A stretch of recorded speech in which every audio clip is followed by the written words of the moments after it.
We all love those anime series that depict stories of main characters who look or pretend to be weak or a wimp, but gradually, they show their true powers and turn into an overpowered, badass, cool character that both friends and foes start to respect.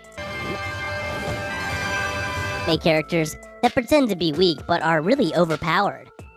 Before we begin, be sure to drop a like and subscribe down below for more anime top 10s. And without further ado, let's get right into the video.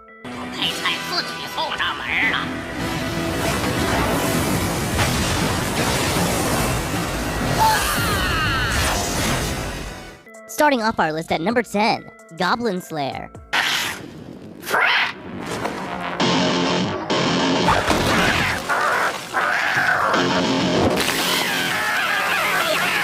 Aside from the fact that the show, Goblin Slayer, also matches the main character's name, Goblin Slayer himself is truly a beast of a main character. Not only does the goblin-eccentric killing machine just focus on the task at hand, but he does so while never showing any sign of weakness. While the mask on Goblin Slayer's face does make one wonder if he is grimacing during the tougher moments, it equally gives him the absolute perfect level of mysteriousness. No wonder why several of the main girls in Goblin Slayer love the dude so much. We love Goblin Slayer ourselves just because he's just so damn strong. The anime focuses on the overpowered main character together with the priestess, high elf, dwarf, and lizard man. The armored warrior will not rest until every single goblin in the Frontierlands has been eradicated for good. A cautionary warning when watching Goblin Slayer is that it isn't for the faint of heart. At times, there are some truly dark moments with rape, sodomy, and sexual assaults sewn into the narrative. If you watched the series on Crunchyroll, you probably saw the warning of adult-like content that wouldn't be suitable to all ages, and that wasn't a warning to skip over. Up next at number 9, we have Black Cat.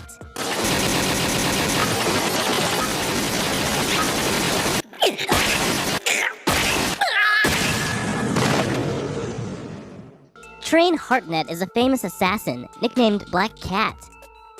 Train works for an organization known as Kronos.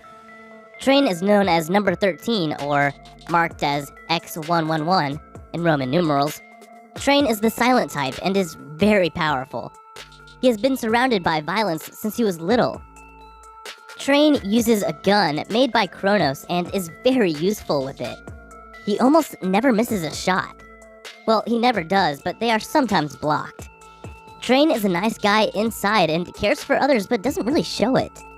After he meets a sweeper, otherwise known as bounty hunters, Train falls for Saya, the sweeper, and changes after an incident happens with one of Train's old partners and gets possessed with him.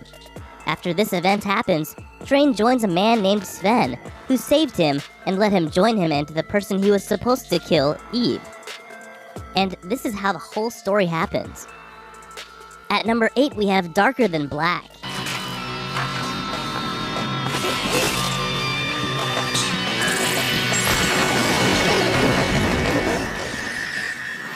This anime first appeared in April of 2007 and proves even now to be extremely popular. It is included in genres like action, superpower, and sci-fi. The story takes place in a world where two portals, known as gates, have appeared. The Heaven's Gate appearing in South America, and Hell's Gate appearing in Japan. With these gates appearing, entities known as contractors appeared too. A contractor is someone who trades their humanity for extraordinary powers.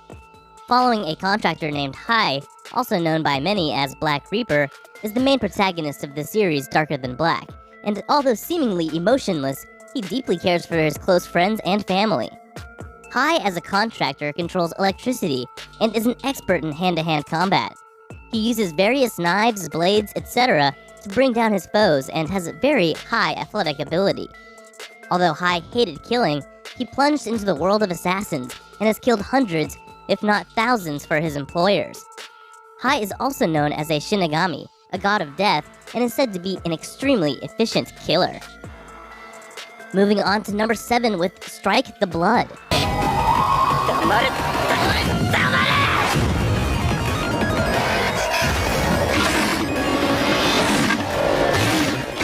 Imagine a city dedicated solely to housing demons and other supernatural creatures. A city where demons, witches, and shamans are commonplace. and new magical advances are made every day. Kojo Akatsuki is an inhabitant of such a place, called Itogami City. Despite living in this place, Kojo only wants a normal life. Unfortunately, he happens to be a fourth progenitor, or an incredibly powerful vampire with a host of magical familiars.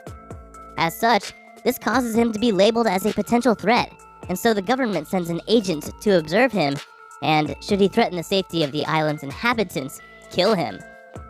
Thankfully for Kojo, the sword shaman sent to observe him is Yukina Himaragi, a high school girl who seems to be more interested in helping him defeat all the psychos that attack the city, as opposed to, killing him. Despite being a vampire, Kojo is a rather friendly one, preferring to drink his own blood in order to satisfy his bloodlust, and only drinking the blood of others when they explicitly agree to let him do so.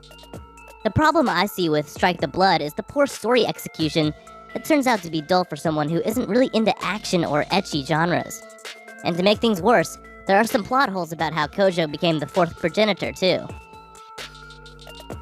Up next at number 6, we have Classroom of the Elite. 初めて聞いたな。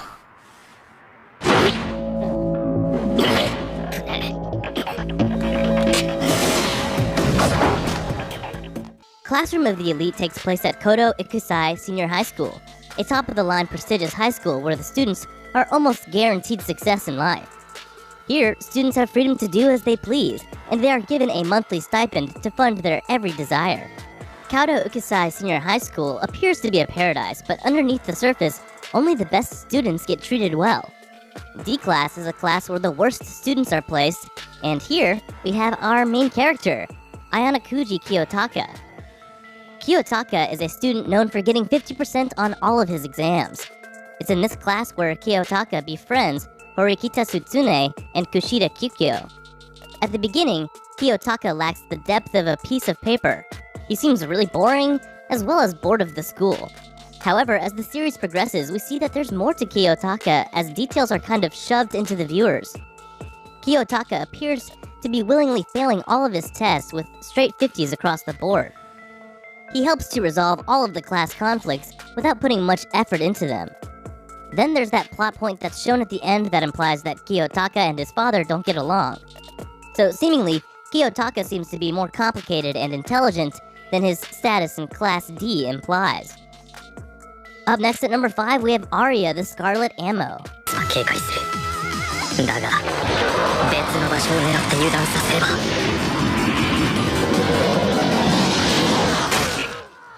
Kinji Toyama wants to be a normal person, but as he is a Toyama, life isn't that simple. He attends a school called Butte High, where students train to become agents. They get given special access to all crime scenes and get tasked with missions that they must complete in order to get paid. The school system has rankings, S being the best and F being the worst. Kinji, of whom is in Class E, hides his full potential until one day he got forced to use it due to his perverted desires. From those turn of events, an S-rank Butte called Arya H. Kanzaki demanded to team with him. Together, they face some weird missions and get caught up in dangerous situations. This anime kept my attention from start to finish. It also has a great, well-thought-out plot and characters that are well-thought-out too, and they're introduced and developed really brilliantly.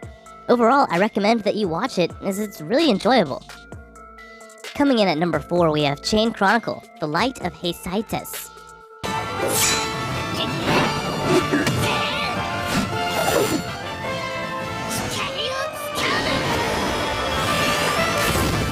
Chain Chronicle is an anime that starts off with the defeat of the protagonist and follows the story of how they made themselves into a better version of themselves for the sake of their people and country. The animation is based on RPG game mechanics and is incredibly fun to watch if you love well-planned-out action sequences. Make sure to catch Chain Chronicle if you love shows like Berserk and ReZero.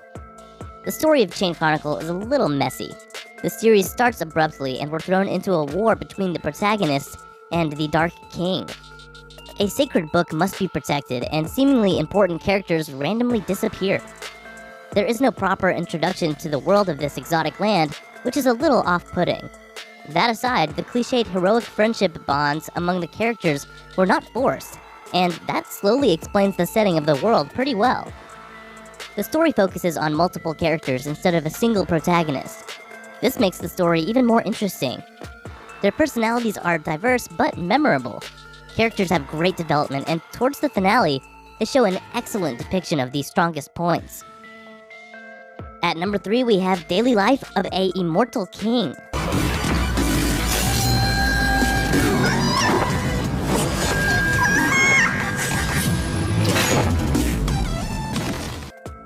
Nowadays, Chinese anime are becoming more interesting, and here we have an anime of 2020 with an overpowered main character that you'll really like. Just ignore the Chinese voice and focus on the story, as well as the great animation style that it offers. The story starts off in the time when science and magic powers coexisted. A boy whose name is Wang is born. He's overpowered, and that's why his parents care for him very much.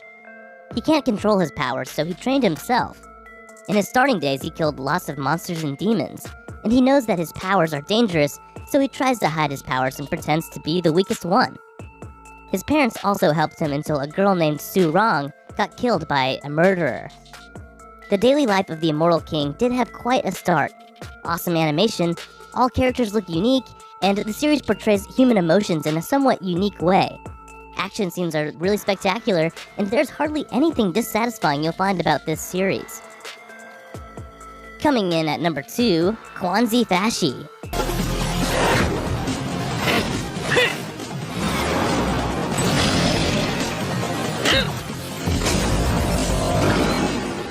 This magical school anime depicts the story of the overpowered main character, Mo Fan, who woke up in a familiar world that has vastly changed. His school has become a school that teaches magic, encouraging everyone to become a mighty magician. Outside the city, many wandering magical beasts and monsters attack and prey on humans. A world of advanced science changed into one of advanced magic. Despite this, his ambition in life and his situation remains the same. One of the dregs of the society with a struggling father and a disabled stepsister that couldn't walk. However, Mo Fan found when everyone can only have one major element, he can actually do much more.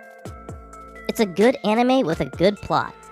I've watched tons of Japanese isekai, and I'll put this in the rank of one of the good ones. It will be a good anime to watch for every adult and teens. If you're into isekai, you should probably watch this. And finally, at number 1, we have Rurouni Kenshin.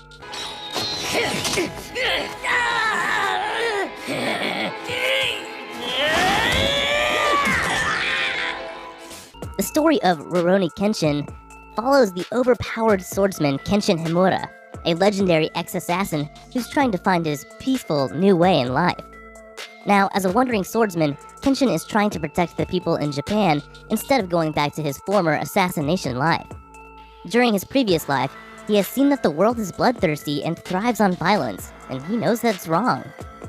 Kenshin is regaining his innocence. With each life he saves or spares, he seems to gain a bit of himself back. He's able to live a relatively good life with the spirited girl Karo, and their growing collective of friends, like the wild-tempered but trustworthy Sanosuke, and the plucky pickpocket Yahiko. Almost every single one of these characters, as well as a goodly portion of the others, have great characterization, and many of the so-called bad guys are really would-be heroes who just happen to be working for someone else. You could be rooting for Kenshin to defeat a character in one episode, and then find yourself rooting for that very same character in the next. That's why you should really watch the Rurouni Kenshin series, as it showcases a huge theme of personal peace and forgiveness.